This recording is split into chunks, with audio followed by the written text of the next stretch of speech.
Hi, I'm Jeremy Lund with BVI Kiteboarding. Sorry we missed last week's tip, but I was away at the BVI Kite Jam where I was able to get some tips from some of the top pros at the event. Check out this week's special Tip of the Week.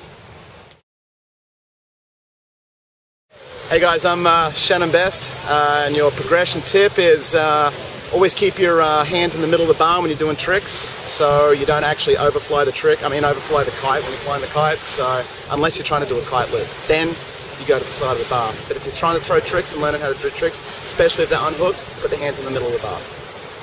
Hi, I'm Susie Mai, and my tip is not actually about progressing, but about how to keep your knees from tearing when you're progressing. And yeah, it's basically make sure you work your knees and all the muscles around your knees, because as you're starting to unhook and doing all the difficult maneuvers, you're risking tearing your ACL, which is what just happened to me, so keep those muscles solid. Hi, here's Christine Böse from the Billabong BVI Kite Jam 2011.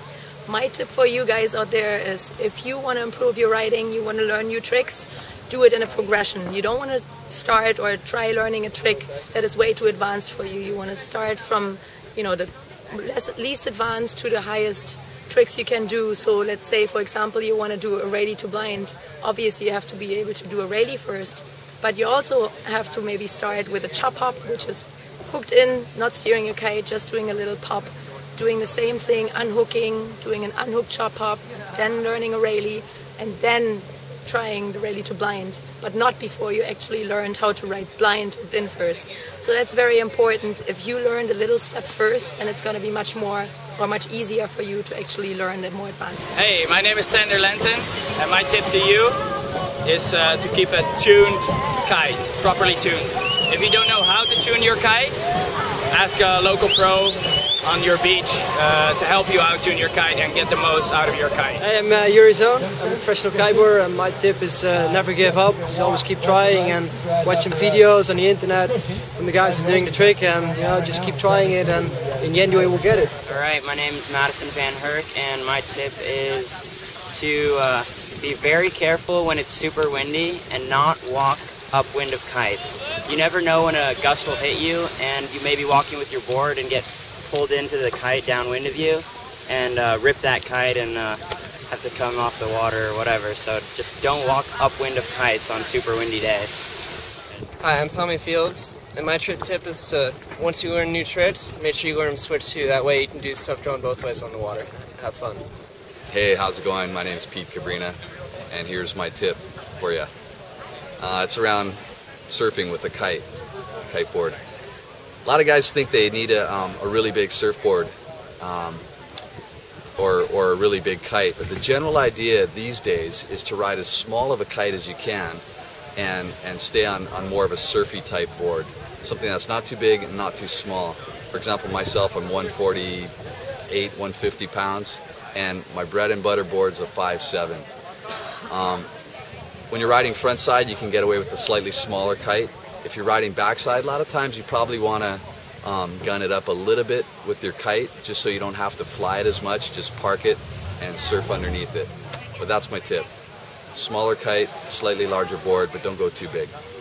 Hi, my name is Andraš Tuš. I come from Slovenia, and I'm here to give you a kite tip. I think you need, for learning tricks, stuff like that, it's really good if you have a base of trampoline. If you did trampoline when you were younger, if you're still doing it, it's really cool because you get the feeling for the air tricks like that. Stuff like backflip, front flips, rodeos, they'll help you out on a kiteboard, wakeboard, anything on the water, any kind of sport. My name is Bruno, I'm from Portugal, I live in Lisbon, and I'm here in the Billabong Kite Jam 2011, and to give you a tip about the blind judge, you may start with the simple rally, and then rally to blind, and finally the blind judge. So go underwater, kick off.